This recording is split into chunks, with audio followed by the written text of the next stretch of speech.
2022 attack. Last year, a federal jury found David DePape guilty of assaulting Nancy Pelosi's husband in their San Francisco home. And the Oakland Ballers and CBS News Bay Area have formed an exclusive partnership. We'll broadcast 9 home games from Raimondi Park on Pix Plus. In addition to those Friday night games, we'll have expert commentary, in-depth analysis, and behind-the-scenes access. Don't miss the Bay Area's only primetime newscast at 8 and 9 on Pix Plus 44 Cable 12.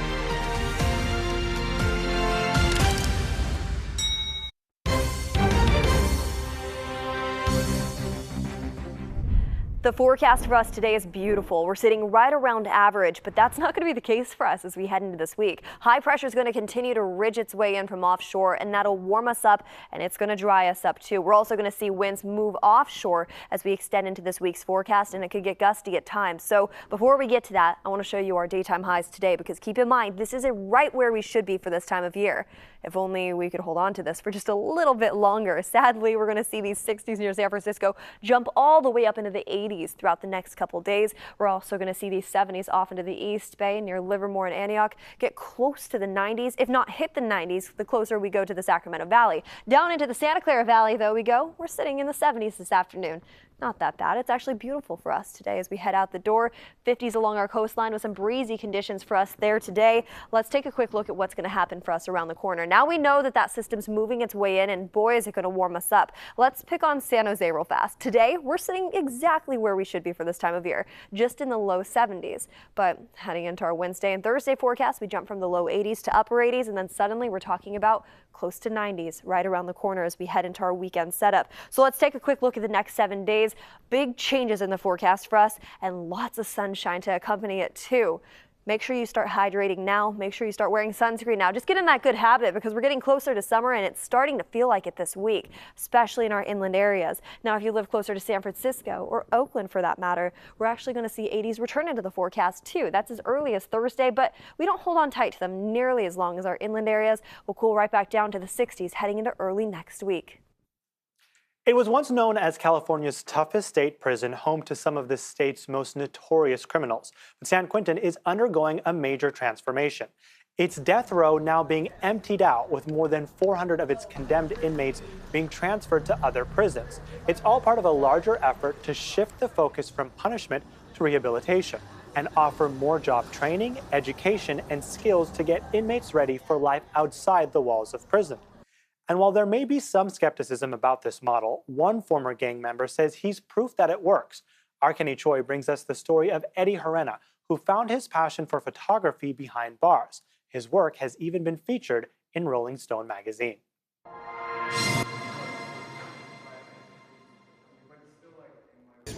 Eddie Herrera spent nearly 15 years in prison, convicted of various crimes, including second-degree murder. I just have to look at my life and reflect on the things that I did, in the past, and I did a lot of ugly stuff. The San Jose native became entrenched in gang life as a teenager, but while serving a lifetime sentence at San Quentin prison, he found the beauty of photography through its art program. Once the camera was put in my hand, I just realized, man, I really like this. I don't want to do nothing else. The now 41-year-old poured his energy behind bars into his newfound passion. Some of his work was published in magazines, including Rolling Stone. I'm in prison doing a life sentence, and my picture's in a popular magazine. His work, along with those of 9 other formerly incarcerated men at San Quentin, is being featured at the Belvedere Tiburon Library Art Gallery this spring. Curator and co-chair Lucy Churton spearheaded the effort to showcase and sell their art. It's so exciting to tell them that their artwork was sold on our first day. The funds will help them pursue their passion, pay some bills, and continue their transition into a post-prison world. This show is really cool because it showcases how the formerly incarcerated were able to really transform their lives through art. As Herrera dove deeper into his passion for photography working for the San Quentin News, he severed all ties to gang life, not knowing if that move could cost him his own life too.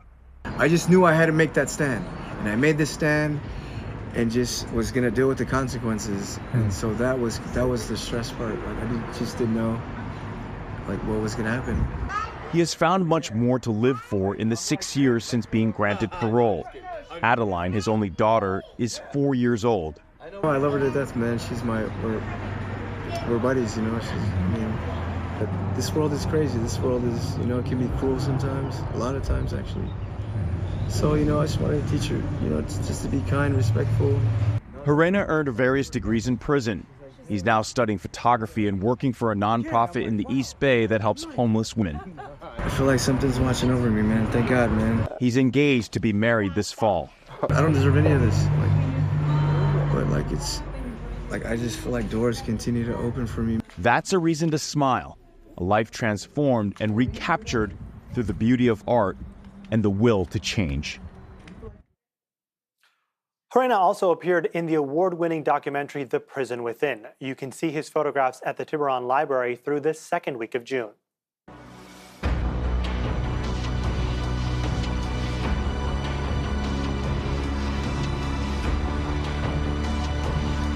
To the Middle East now, where Israeli tanks have seized control of the Palestinian side of the Rafah crossing on Egypt's border with Gaza. Israel called it a limited operation against Hamas targets there, not a full-scale offensive. Israel also carried out strikes across Rafah, where more than 1 million Palestinians have fled since the start of the war. This all comes after Israel rejected a ceasefire plan that Hamas said it agreed to. The proposal would include swapping Israeli hostages for Palestinians in Israeli jails and allow displaced Palestinians to return home with no restrictions. In the end, there was no deal, and the fighting continues. Israeli leaders have vowed to continue their military campaign until Hamas is destroyed. It rejected a complete withdrawal, but the Israeli government says it will continue ceasefire negotiations. Here in the Bay Area, U.S. Secretary of State Antony Blinken delivered a keynote speech at the RSA Cybersecurity Conference in San Francisco yesterday. He spoke about the Biden administration's new international cyberspace and digital policy strategy. He did not address the war. As campus protests continue across the country calling for a stop to the violence, we saw something that's been largely absent during most of those other protests. University administrators meeting with protesters face-to-face to hash out their demands. Our Kelsey Third was there for the meeting at San Francisco State. I'd like to recognize and give a very warm welcome and thank you to our San Francisco State University President, Lynn Mahoney. Sitting face to face, just feet apart, surrounded by students, faculty, and media. Pro-Palestinian student protesters who set up the encampment in the middle of San Francisco State's campus laid out their demands to SFSU President Lynn Mahoney. We are students, we are faculty, and we are staff demanding for the CSU and SF State University to divest from all companies and partnerships which actively participate in the colonization and ethnic cleansing of the Palestinian people. The students here at SF State, like so many other student protesters across the country, are demanding the university not only divest from companies that do business with Israel, they also want the university to disclose all of its investments and also defend the rights of pro-Palestinian speech on campus and declare their support for the Palestinian people in Gaza. Just as Mahoney and SFSU praised the 1968 Third Liberation Strike, we demand SFSU President Lynn Mahoney publicly oppose Bill SB 1287 and defend our right to protest, speech, and assembly. President Mahoney promised to work with student protesters. Let's hammer out exactly what it would look like. Saying she was willing to meet with representatives as soon as possible and work with them to meet some of these demands. And we can have two conversations. One is about what full transparency would look like and how we can make it clear to anybody who wants to see how San Francisco State invests its funds and how it spends it. But the second is to take another look at that investment policy. In the end, President Mahoney and the student protesters left the conversation to be continued. Both sides seemed happy with that result. Appreciative of my students willing to have a conversation with me. What's the next steps with this? I'm going to continue the conversation with them. I feel very confident that she has appeared to be very open to our conversations and moving forward with the majority of our demands. And we are looking forward to continuing to have these conversations. And it looks like we are going to be making very steadfast progress into their implementation. Student protesters say while they're negotiating, their encampment in the middle of campus will stay put. Still ahead on CBS News Bay Area, a major milestone in one East Bay city, how a team of civilians has become a vital part of responding to people in crisis. Plus, how the COVID pandemic led to a valuable lesson in helping people who are homeless. And it's the return of video rentals, the new Bay Area lending library, providing patrons with a blast from the past. The coolest microclimate today is in the valleys of the North Bay, where the fog is still hanging on. This environment lets us take our viewers inside the weather. Microclimates, the fog, the rain, we can explain in 3 dimensions and show you what's going to happen. The offshore wind on our real-time map showing that east to west movement. The way everyone else is doing weather on television is like riding on horseback. This is space travel. Virtual weather on KPIX. You've just got to see it.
Highs are warming up a lot as we head into this week's forecast. High pressures moving in from offshore, and we're jumping from the 70s today, which by the way is near normal for our inland areas, to the upper 80s as we head all the way into our Thursday and Friday forecast. Luckily, we start to average out as we head into next week, but still it's a warm one right around the corner, so now is the time to prepare. If you live closer to Oakland or San Francisco, you see that Bay Bridge right behind me, we're going to be sitting closer to the 60s in those local areas today, and then 70s by tomorrow with low 80s once we head into our Thursday forecast, just to average out with partly cloudy skies heading into this weekend with 60s and 70s around the corner.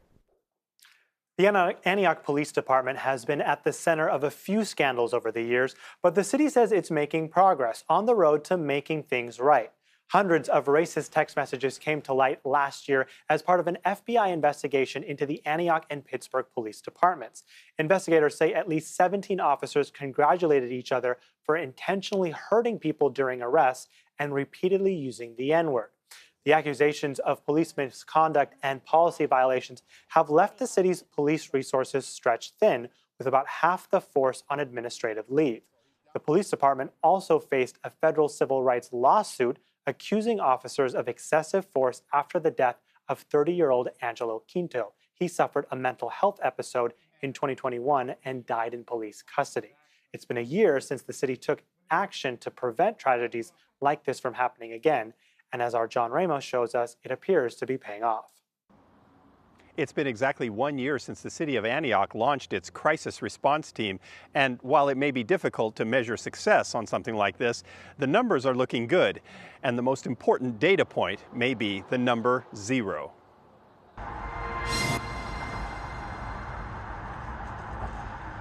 Three, 2, 1.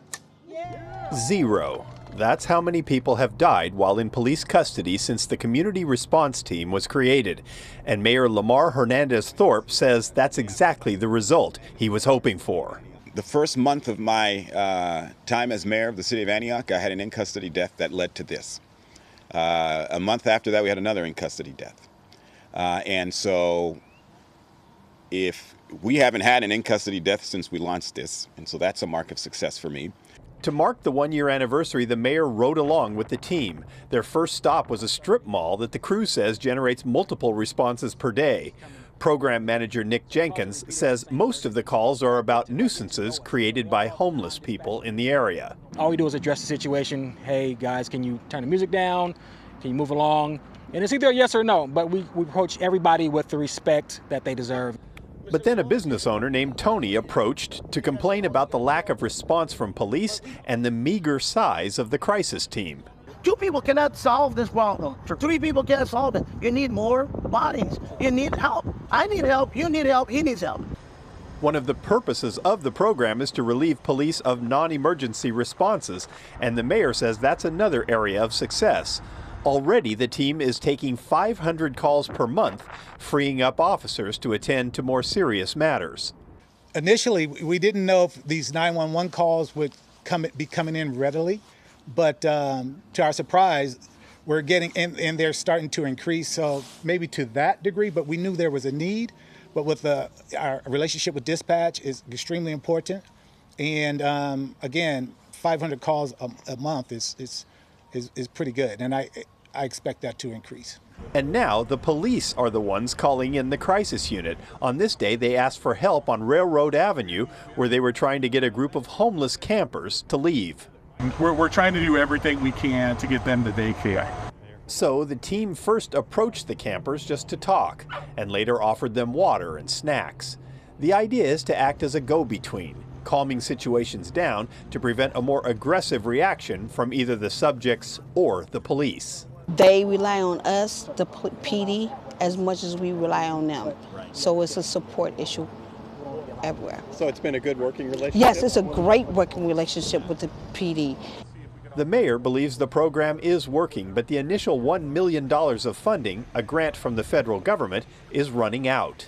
Funding is going to have to come from somewhere to keep it going, and if it means we have to restructure the budget, we'll do that. He says for now he intends to ask the city council to allocate the money to continue and expand the response team in order to prevent a crisis from becoming a tragedy.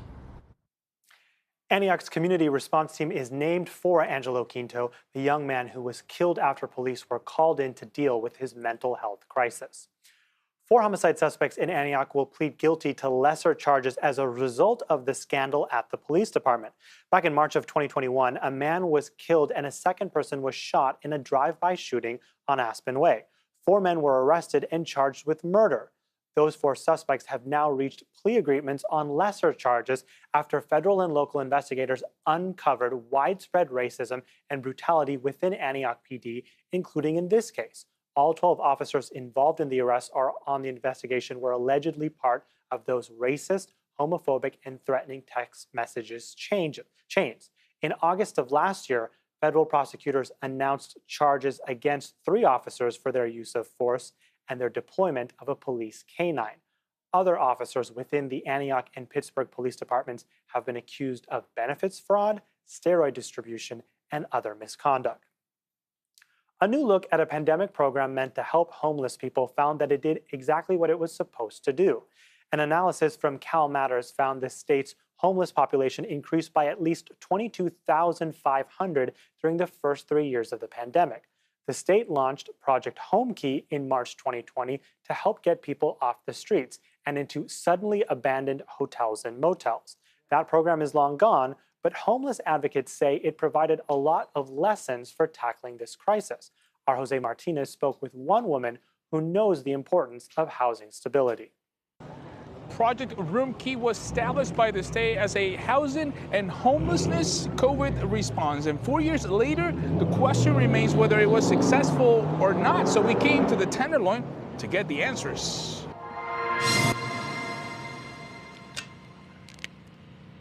Mercedes Bullock's story is one of overcoming adversity. I was born in General Hospital to a drug-addicted mother, so I instantly went into the San Francisco foster youth system. And from there, she says, it took her 33 years to secure a stable home. She was experiencing homelessness until just about a year ago when she started working at the Coalition on Homelessness. Now, she says life is better for her and her 14-year-old daughter. Everything changed once you get housing. Like, it's crazy just how much your attitude changed, your outlook on life. Like, it gives you so much hope. She says her personal journey is connected to the success of programs like Project Room Key. During the pandemic, when she was struggling with homelessness, she found temporary shelter through initiatives like this one. This initiative was part of California's Housing and Homelessness COVID response programs, and an independent evaluation by ABT Global highlights its success. The study reveals that Project Roomkey was pivotal in providing emergency housing and services to over 62,000 individuals experiencing homelessness during the early years of COVID-19. It is specifically targeted at risk populations, including those with medical issues, by transitioning them from the streets into hotels and motels. It made a tremendous difference for folks because we had people who were literally sheltering in place in tents, and when they would come to a particular area and say, we have hotels to offer, like, so many people would just come running, desperate to get off the streets. The study also highlighted the program's success in facilitating transitions. Around 22% of those participating were able to move into permanent housing, while another 11% found temporary housing solutions. Jennifer Friedenbach, executive director of the Coalition on Homelessness, says that since the project has concluded, their primary focus is now on maintaining stable housing for those who were assisted by the project. So then they moved from there to either private market subsidies or permanent supportive housing. Only 15% of participants exited to a non-shelter setting, and that's part of what Mercedes says she's here to do, to help these folks get to a better place. Now I use the information that I have to go back and educate my community that it is possible to believe in yourself. And ultimately, they all agree that even though more needs to be done, these projects are actually extremely helpful in addressing homelessness. Still ahead, we're celebrating AAPI Heritage Month with some Bay Area royalty. Meet the woman who became the very first Miss Chinatown, how she broke barriers for Asian American women more than 3/4 of a century ago. She definitely is the role model for all Chinese American women in her life. I had a lot of fun. I'll tell you, I had a lot of fun, and to this day, I still have a lot of fun. And a reminder, you can stream CBS News Bay Area wherever, whenever. Catch all of our live newscasts plus news and weather updates throughout the day. Find us on the free CBS News app or on Pluto TV.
Today is the last day of near normal temperatures. What do I mean by that? Well, we have a big warm up around the corner. I'll show you in just a second. But for now, we're sitting where we should be in Oakland and San Francisco in the 60s, 70s all the way up into wine country, 50s along our coastline with some breezy conditions into this afternoon, actually. Wind speeds from the north anywhere up to around 30 miles per hour at times near Half Moon Bay and Bodega Bay. But down into the Santa Clara Valley we go. A little bit lighter winds there with daytime highs topping off in the 70s throughout this afternoon. Hey, let's take a quick look at what we're expecting throughout the next 7 days. High pressure is moving its way in, and that doesn't really mean too much to you unless you know what it's going to do to us. We're expecting upper 80s, lower 90s in the forecast throughout our inland areas by Thursday and Friday, so a little bit of a heat risk as we head into this week's forecast. Luckily, we cool down fast as we head into early next week, but we still need to prepare for Thursday and Friday. That's right around the corner. And we notice that warm up for our friends along the bay, too. Closer to Oakland and San Francisco we go. 60s quickly turning into 70s by tomorrow, and then we hit the 80s into Thursday's forecast. It'll be a beautiful day to head out to the parks, maybe head out to a new trail or head out to the coast for that matter. And then once we head into this weekend, we'll see partly cloudy skies return along the peninsula.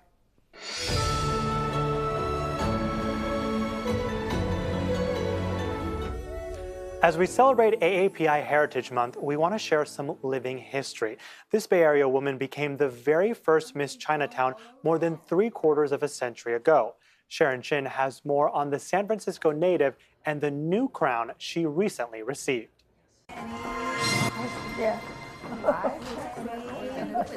Penny Wong is royalty in Chinese American history.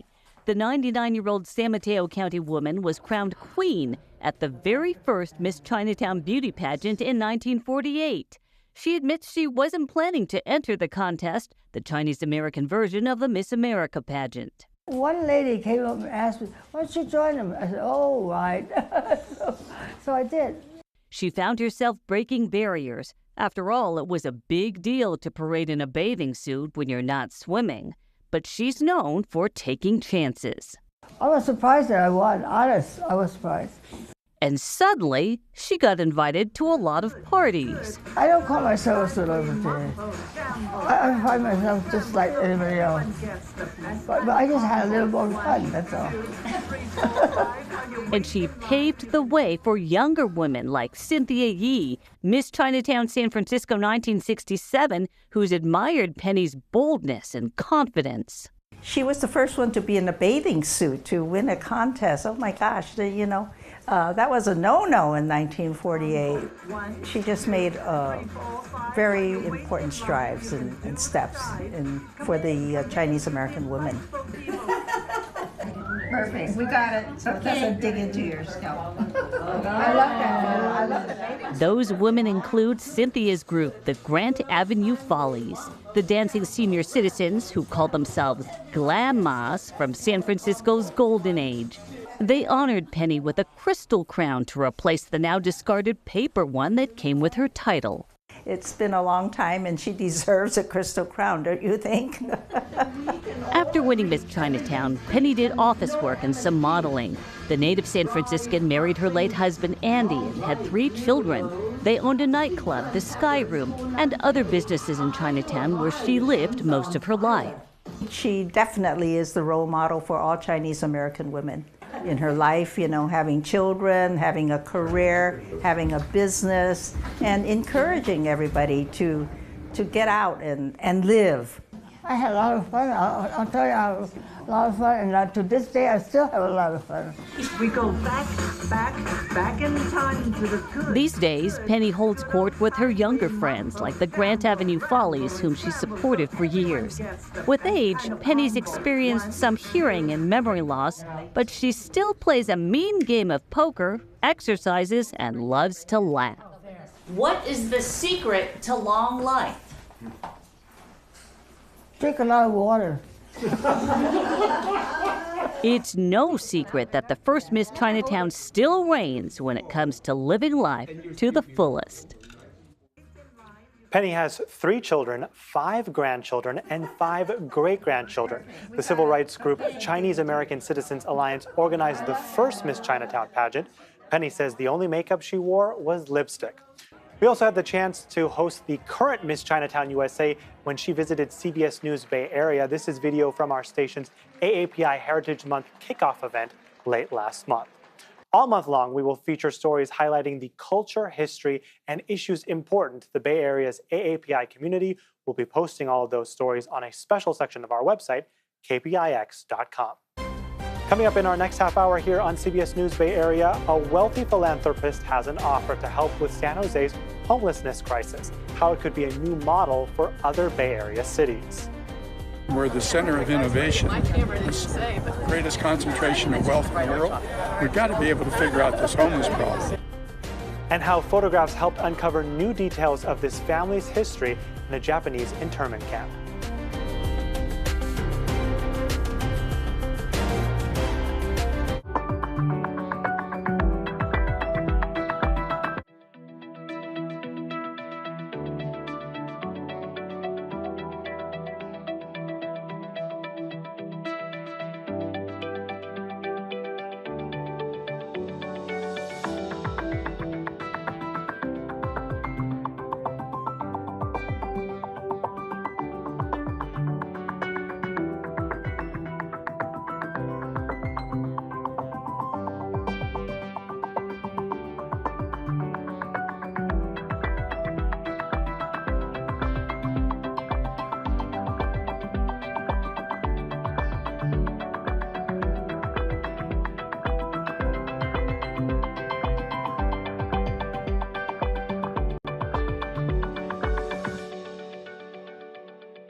I'm Sean Chitness, and this is The Minute. TikTok is suing the U.S. government. This comes after President Joe Biden signed a law that requires the social media company to cut ties with its China-based owner or be effectively banned in the U.S.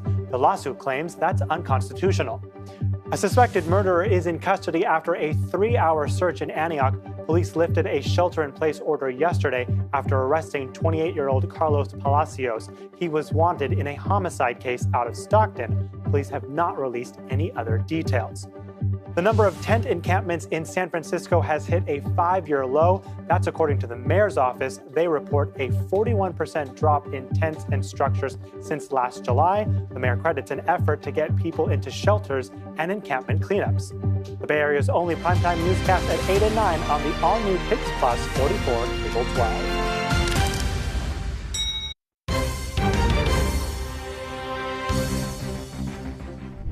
The forecast for us today is beautiful. We're sitting right around average, but that's not going to be the case for us as we head into this week. High pressure is going to continue to ridge its way in from offshore, and that'll warm us up, and it's going to dry us up too. We're also going to see winds move offshore as we extend into this week's forecast, and it could get gusty at times. So before we get to that, I want to show you our daytime highs today, because keep in mind, this isn't right where we should be for this time of year. If only we could hold on to this for just a little bit longer. Sadly, we're going to see these 60s near San Francisco jump all the way up into the 80s throughout the next couple days. We're also going to see these 70s off into the East Bay near Livermore and Antioch get close to the 90s, if not hit the 90s, the closer we go to the Sacramento Valley. Down into the Santa Clara Valley, though, we go. We're sitting in the 70s this afternoon. Not that bad. It's actually beautiful for us today as we head out the door. 50s along our coastline with some breezy conditions for us there today. Let's take a quick look at what's going to happen for us around the corner. Now we know that that system's moving its way in, and boy, is it going to warm us up. Let's pick on San Jose real fast. Today, we're sitting exactly where we should be for this time of year, just in the low 70s. But heading into our Wednesday and Thursday forecast, we jump from the low 80s to upper 80s, and then suddenly we're talking about close to 90s right around the corner as we head into our weekend setup. So let's take a quick look at the next 7 days. Big changes in the forecast for us and lots of sunshine to accompany it too. Make sure you start hydrating now. Make sure you start wearing sunscreen now. Just get in that good habit because we're getting closer to summer and it's starting to feel like it this week, especially in our inland areas. Now, if you live closer to San Francisco or Oakland for that matter, we're actually going to see 80s return into the forecast too. That's as early as Thursday, but we don't hold on tight to them nearly as long as our inland areas. Will cool right back down to the 60s heading into early next week. Cities across the Bay Area are trying to find ways to bring people living on the streets inside. And San Jose is trying a new idea with the help of a well-known philanthropist. The city is leasing a private lot to build 150 temporary housing units on Via del Oro and San Ignacio Avenue in South San Jose. Arlen Ramirez spoke with one of the first people it will help, who welcomes the chance to get back on her feet. We're about to walk up to my tent. Gigi Archibald is 50 years old, and for the last 9 months, she's lived in this tent on Great Oaks Parkway. This is my home. She's been on the street since losing her job during COVID in 2020, and for the first time since then, she now has realistic hopes of finally getting into housing. I want to go indoors because that's where I need to be. That's where I want to be. That's where I'm comfortable, and I feel like I'm safe. And it's time for me. I feel like it's time. And this land just blocks from her tent is where she could live next. San Jose Mayor Matt Mahan actually jumped into the driver's seat and took the controls of an excavator to break ground on a homeless housing project with a key new difference. This is the first time that San Jose has stood up an interim housing solution on private land. And that was because Projects like this have always been placed on city or state-owned land, but these 2 acres on Via del Oro are owned by longtime developer John Sobrato. It's about $5 million worth of industrial-zoned real estate that Sobrato is leasing to the city for $1 a year for 10 years. We actually started developing this neighborhood back in the mid-70s, and this is the last parcel that we haven't developed yet. I have no plans to do anything on the site for a few more years, so it just seemed logical to make it available to the city of San Jose. Dignity Moves will develop 150 housing cabins and other buildings to provide support services to help the people who move in find permanent housing. To gain support of neighbors, the city will give housing preference to people already camped in the neighborhood. we're going to then decommission any remaining encampments and create no encampment zones around the site. We have to preserve our progress and prove to the community that when they embrace solutions to homelessness, that they see that benefit in their neighborhood as well. We're the center of innovation, the greatest concentration of wealth in the world. We've got to be able to figure out this homeless problem. And since Gigi already camps in the neighborhood, she's likely to get top priority for one of the cabins when they are completed later this year. Inside. And that's my biggest hope right now, to be inside and be able to maintain my life again. Len tells us the housing will be built modular style so it can be moved to another site when the 10-year lease is up. Changes could be coming to the way we all shop at grocery stores. A new state bill could force grocery and drug stores to remove self-check machines unless they follow certain rules that include having an employee monitor the self-checkout lanes and customers being limited to 10 items or less. The proposal comes as cities across the Bay Area deal with theft at stores and pharmacies. As a grocery store worker, my workers and I have witnessed firsthand the reduction of staffing due to self-checkout and the increase in workplace violence as a result of theft, retail theft. The bill is supported by organized labor unions but opposed by business groups, including the California Chamber of Commerce. Today, we're excited to announce that the Oakland Ballers and CBS News Bay Area have formed an exclusive partnership starting next month. We will broadcast 9 home games from Raimondi Park on Pix Plus 44 Cable 12. The Ballers want to continue Oakland's baseball legacy and have fans get the chance to watch them in the Pioneer League either in person or with us on TV. Now, by watching on Pix Plus, you'll get the chance to not only see Friday night games, but also enjoy expert commentary, in-depth analysis, and behind-the-scenes access.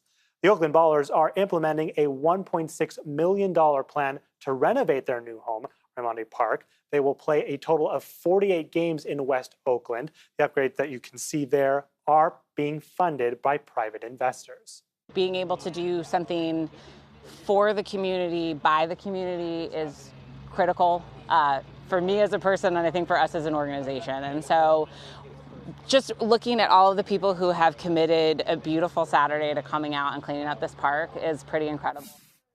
And we've been there for each step of the way along with that park cleanup, including this event when the Independent League baseball team signed 3 players from an open tryout last month, including the first woman who ever signed a professional contract with an MLB partner team. That was with the Staten Island Ferry Hawks in 2022. The player, Kelsey Whitmore, is attending the team's spring training this month, along with 2 other players who came out of that open tryout. Felt like baseball needs to stay in Oakland, and it really should be up to people from Oakland whether baseball stays or continues. And baseball has been such an important fabric of this community. And so we started the Ballers to say no matter what, there's going to be a team here.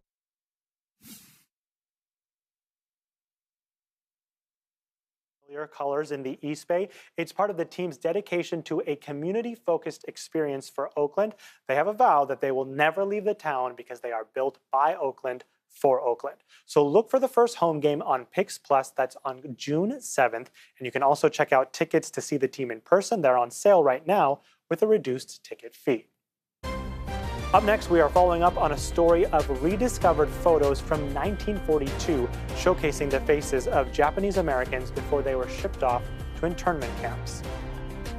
And how a chance recognition set 2 cousins off on a crossroad trip to understand their family's heritage.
Daytime highs are warming up a lot as we head into this week's forecast. High pressure's moving in from offshore, and we're jumping from the 70s today, which, by the way, is near normal for our inland areas, to the upper 80s as we head all the way into our Thursday and Friday forecast. Luckily, we start to average out as we head into next week, but still, it's a warm one right around the corner, so now is the time to prepare. If you live closer to Oakland or San Francisco, you see that Bay Bridge right behind me, we're going to be sitting closer to the 60s in those local areas today, and then 70s by tomorrow with low 80s once we head into our Thursday forecast, just to average out with partly cloudy skies heading into this weekend with 60s and 70s around the corner.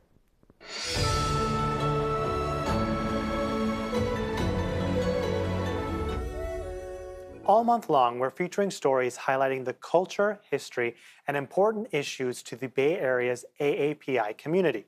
Last year, our Ryan Yamamoto brought you the story of the rediscovery of a cache of photos taken in 1942. The images showing the stoic faces of Japanese Americans just days before they were shipped off to internment camps. And after that original story aired, several people reached out saying they recognized their family members. This past month, two cousins from Chicago decided to make the journey to Northern California with the hopes of learning more about their family history. Here's Ryan Yamamoto. It's like traveling back in time. An adventure these two cousins, Peggy and Candace, decided to make together. Piecing together bits and pieces of what we know.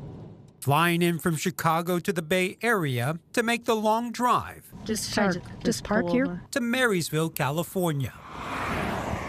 The journey taking them here. Look at the field of yellow flowers. To the Arboga Assembly Center Memorial, where in 1942, thousands of Japanese Americans were rounded up before being sent to the internment camps. This is my mother.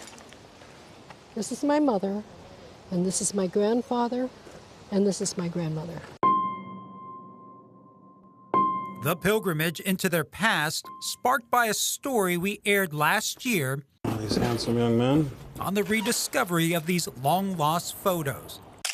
Taken by a Marysville photographer named Clyde Bush, who unknowingly documented a piece of American history more than 80 years ago. This is our grandfather.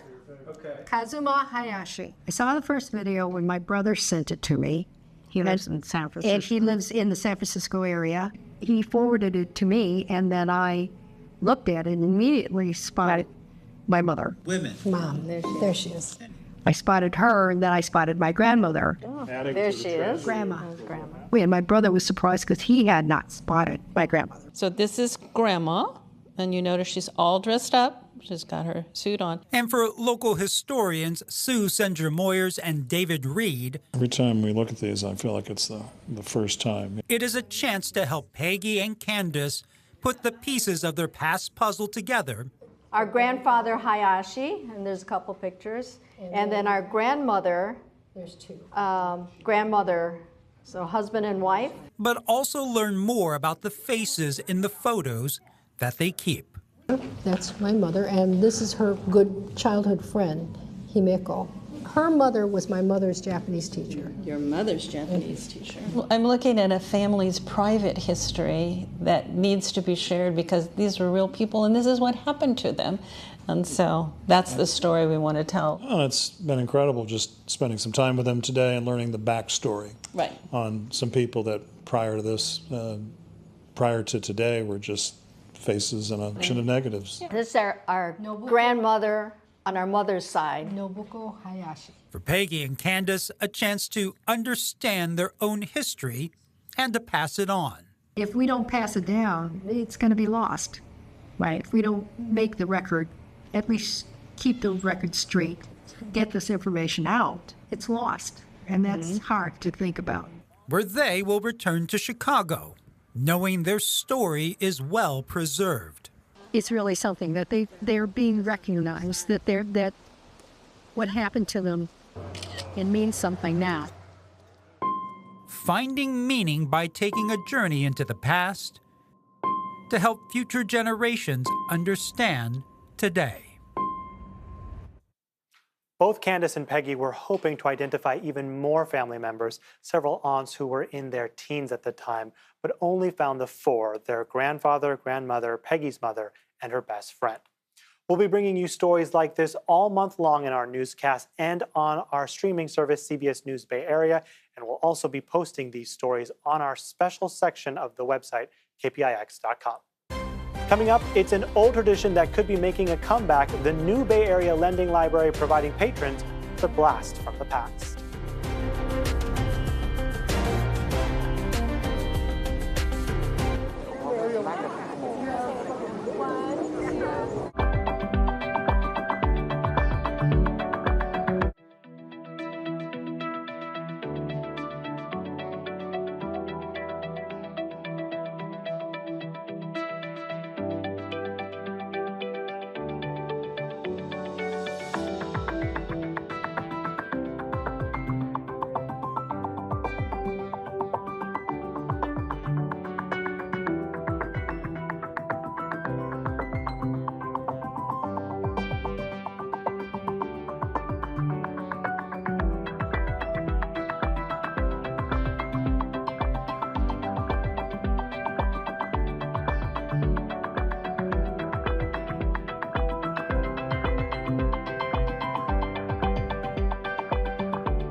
The last day of near normal temperatures. What do I mean by that? Well, we have a big warm up around the corner. I'll show you in just a second. But for now, we're sitting where we should be in Oakland and San Francisco in the 60s, 70s all the way up into wine country, 50s along our coastline with some breezy conditions into this afternoon, actually. Wind speeds from the north anywhere up to around 30 miles per hour at times near Half Moon Bay and Bodega Bay. But down into the Santa Clara Valley we go. A little bit lighter winds there with daytime highs topping off in the 70s throughout this afternoon. Hey, let's take a quick look at what we're expecting throughout the next 7 days. High pressure is moving its way in, and that doesn't really mean too much to you unless you know what it's going to do to us. We're expecting upper 80s, lower 90s in the forecast throughout our inland areas by Thursday and Friday, so a little bit of a heat risk as we head into this week's forecast.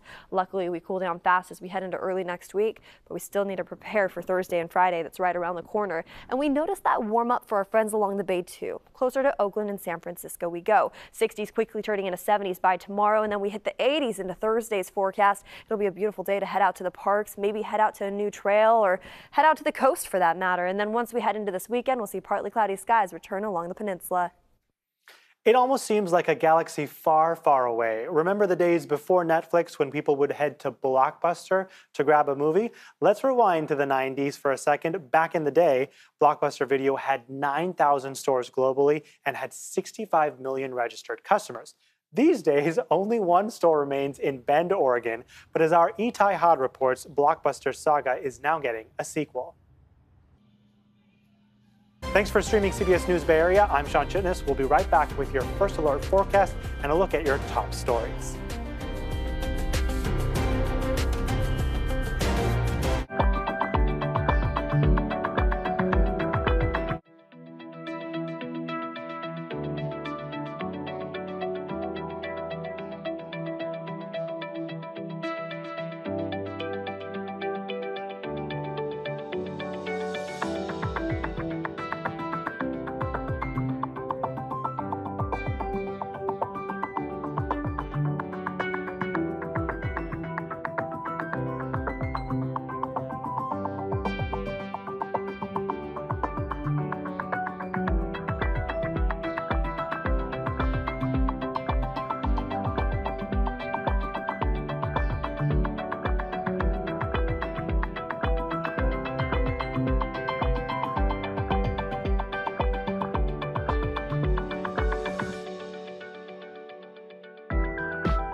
I'm Sean Chitness, and this is The Minute.